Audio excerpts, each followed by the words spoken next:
Hello, it's me Dale and welcome to chapter 3 of What If the True Dragons Went to Dragon Ball and Became Villains. I hope you guys enjoy it. Well then, let's begin. Back in Universe 7, on Beerus's planet, things were pretty normal. Goku and Vegeta were sparring, pushing each other to their limits. Broly was sitting on a rock, meditating, trying to get a better handle on his power. And Beerus was in his chamber, doing his favorite thing, sleeping. But suddenly, they all felt a strange, powerful presence. It was like a heavy weight, pushing down on them. It was so powerful that Whis, the angel, had trouble holding himself up. Goku, Vegeta, and Broly were all knocked to their knees. Even Beerus, the god of destruction, woke up with a groan. He felt the pressure too, and he wasn't happy about it. Then, just as suddenly as it started, the pressure was gone. What the hell was that pressure just now? Vegeta said, standing up. He was still a little shaky. I don't know, but man, that was strong, Goku said, looking around, confused. Kakarot, this is not the time for your stupidity. That pressure just now was strong enough that it might have shocked the entire universe, Vegeta said. He was still recovering from that weird pressure. He wanted to know what was going on. Whis, who had been looking at his staff, looked up. Indeed, Lord Vegeta, he said, that pressure just now was able to destroy hundreds of planets on the edge of the universe. It even damaged the afterlife. Goku and Vegeta exchanged surprised looks. They couldn't believe it. Broly got up from the rock and walked over to them, looking confused. Beerus also came out of his chamber, looking a bit annoyed that he had been woken up. Whis, what was that pressure just now? Beerus asked. Well, I have no idea, Lord Beerus, Whis said, shaking his head. What I do know is that pressure didn't come from this universe. It came from outside the universe. Outside the universe, so it's from another universe? Beerus asked. He was curious. That might also not be the case, Lord Beer. Whis started to say, but he couldn't finish. Suddenly, the whole universe started to shake. The ground beneath their feet trembled, and the sky above them seemed to warp and bend. It was a terrifying feeling. As quickly as it started, the shaking stopped.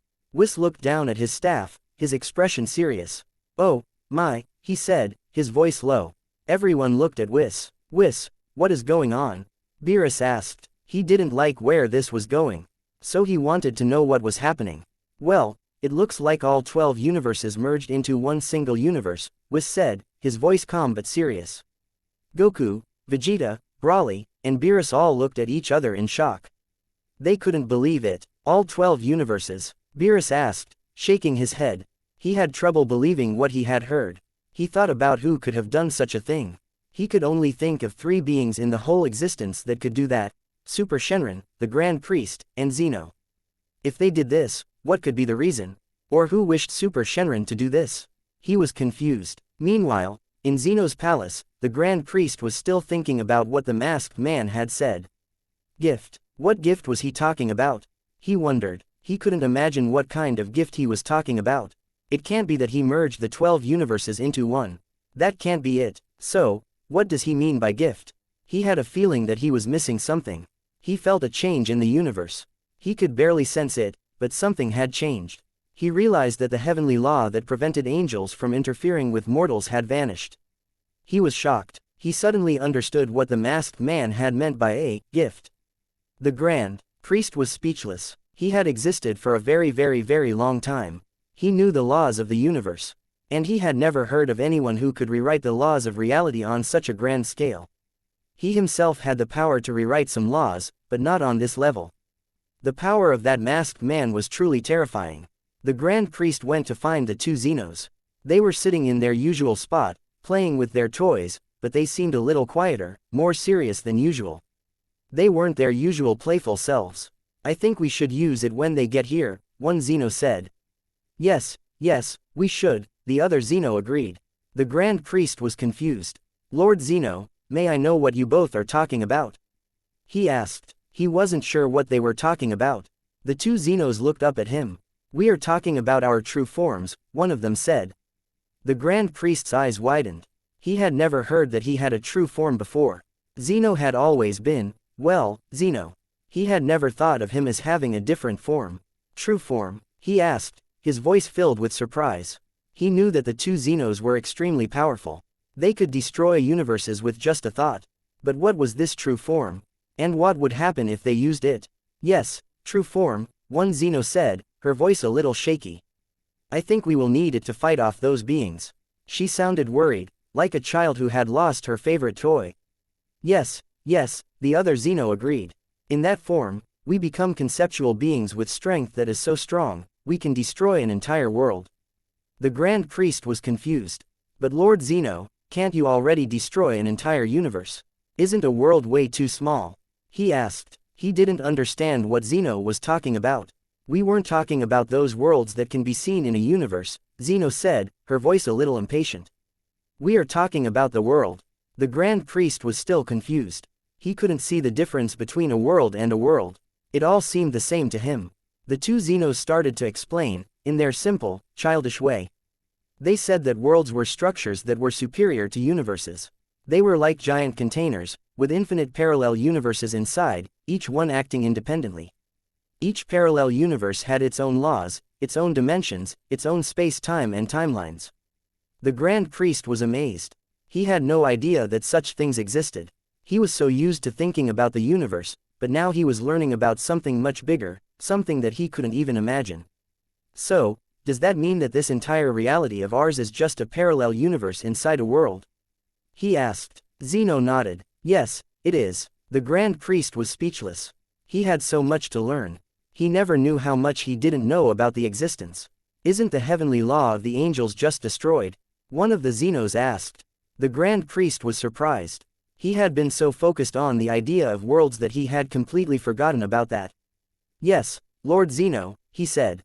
Then that's good to hear, one of the Xenos said, a big smile spreading across her face. Now even the angels can turn to their true angel forms without restriction. The Grand Priest was shocked. This was another huge surprise. Lord Xeno, the angels' true forms? He asked, his voice full of disbelief. He had never heard of angels having true forms.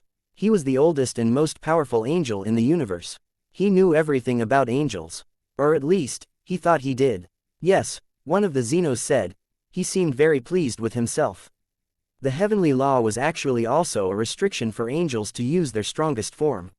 Not only for restricting you from interfering in mortal affairs, this is to ensure that the balance of world power doesn't get destroyed from the overwhelming power from a single, or only a few, beings. The Grand Priest felt a little embarrassed. He had never thought of it like that.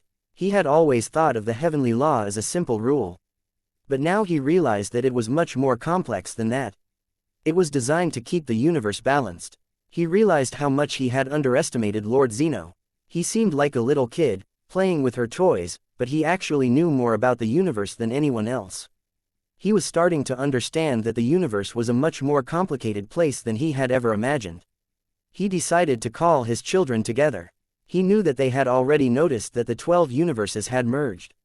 He had to tell them what was going on. He had to tell them about the true dragons, and he had to tell them about the year they had to prepare for their attack. He had to make sure that they were all ready for the challenge ahead. This was going to be a difficult task, but he was determined to do it. He had to protect the universe. After a while, all the angels arrived. They came from all 12 universes that are now one, along with the gods of destruction. The Grand Priest knew that they had all sensed the change, the merging of the universes. He had to tell them what had happened. He explained everything he knew. He talked about the worlds, the true forms of the angels, and the true dragons, who were planning to attack in 1 year. This is a lot of information, Whis said, his voice filled with concern. But may I ask you something, Father? Can't Lord Xeno just erase those beings? We know he is really powerful.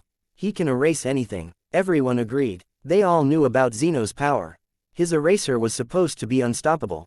Lord Xeno already tried, the Grand Priest said, his voice somber. But unfortunately, it didn't work. Everyone was shocked. They couldn't believe it. Xeno's eraser had never failed before.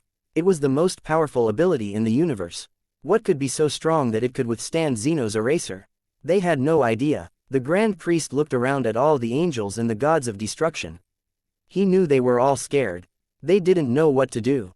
This was a serious threat. They had to find a way to defeat the true dragons. They had 1 year to prepare. He hoped it would be enough. After a while, everyone calmed down. They had to face this threat. They had to come up with a plan. They talked about what they could do. They talked about the angel's true forms. They thought that those forms would be very helpful in this fight. The Grand Priest saw the two Xenos walking toward them. They looked a little excited, like kids about to play a new game. Lord Xeno, the Grand Priest said, bowing his head respectfully. He always treated them with respect, even though they seemed like children. What are you guys doing? One Xeno asked, his voice full of curiosity. We are making a plan to deal with those true dragons, Lord Xeno, the Grand Priest explained. Oh, okay, one Xeno said, his eyes sparkling with mischief. The Grand Priest thought for a moment. He knew that Xeno was incredibly powerful, but he usually didn't ask him for advice. He didn't think he would have any useful advice. But he had learned a lot from him today. He knew that he understood the universe better than anyone. He had a feeling that she might have some ideas that would be helpful. Lord Xeno, he asked. Do you have anything to advise us with this preparation? He was a little nervous, but he knew that he had to ask. He needed all the help he could get. He needed to be ready for the true dragons. The two Xenos thought for a moment, their faces thoughtful. Then, one of them smiled. How about the Super Dragon Balls? He said, Super Shenron can probably help. And we can temporarily unlock the full potential of destruction energy for the gods of destruction to use. The Grand Priest and the angels all looked at each other. They hadn't thought of that. Of course, they could use the Super Dragon Balls. They could wish for help. They could wish for something to give them an advantage against the true dragons. They had been so stressed, so worried about this whole situation, that they had completely forgotten about the Super Dragon Balls. But then Whis realized the other thing Lord Xeno said, the full potential of destruction energy. Whis asked. He looked a little confused. I didn't know that was a thing. But it sounds powerful. Very powerful. The other angels nodded. They had never heard of it either. They decided not to question it right now. They had a lot to think about. They had a lot to do. They had 1 year to prepare. They didn't have time to be confused. They had to focus. Don't forget to like and subscribe, and hit the notification bell so you can't miss a new video. Well, goodbye to you all and thanks for watching.